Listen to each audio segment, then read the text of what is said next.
Well, in my book, Living Courageously, I teach on a very unique fear, and it's the fear that I'm not doing enough. And you might think, well, that's something that I've never really thought about. You know, that's one of the number one fears that people have.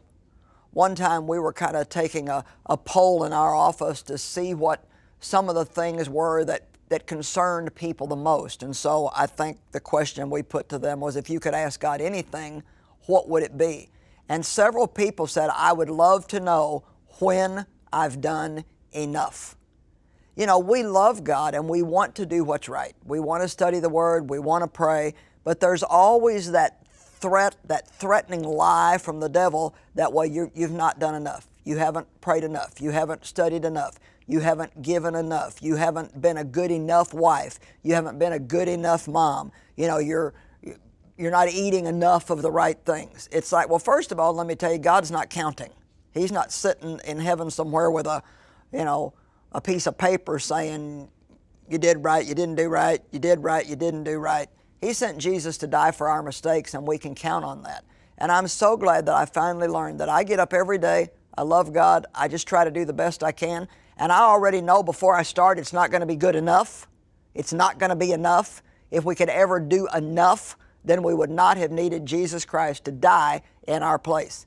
He is the only one that is more than enough. We serve a God that is more than enough.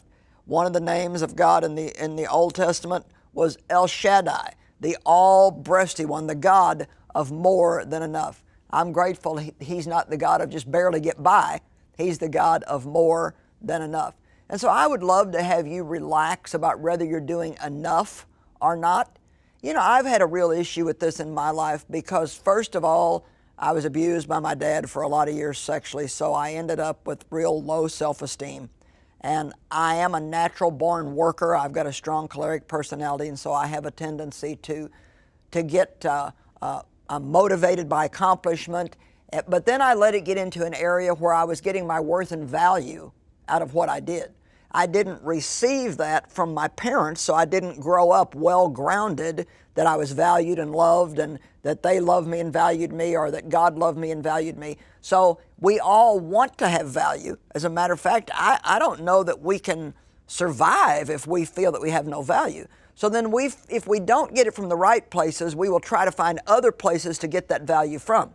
And I got it from my work. And I think a lot of people do that, honestly. I think a lot of people are just stressing themselves out to the max because they're trying to prove to themselves and to everybody else, I am valuable. And so I worked and I worked and I worked and I worked and I worked, and I finally had to learn that I couldn't work as hard as I was because I was creating a lot of stress in my life. And not only that, when you do nothing but work, you end up getting bitter because you feel like, well, all I do is work. But I had to be the one that was willing to lay that aside.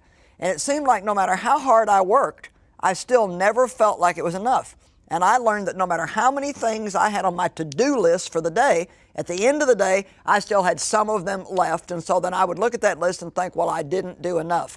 And you know what? I'm happy to announce to you that I am free from that now, and you can be free from that too. God is not keeping a record of what you do. Your right standing with Him is not based on what you do. It's based on what Christ has done and your faith in Him. And so you let God lead you, and even realize this. You can't look at somebody else and say, well, I should be doing what you're doing. You know, different people have different gifts, different amounts of grace, and there might be one mom who could raise 3 kids and hold down a full-time job.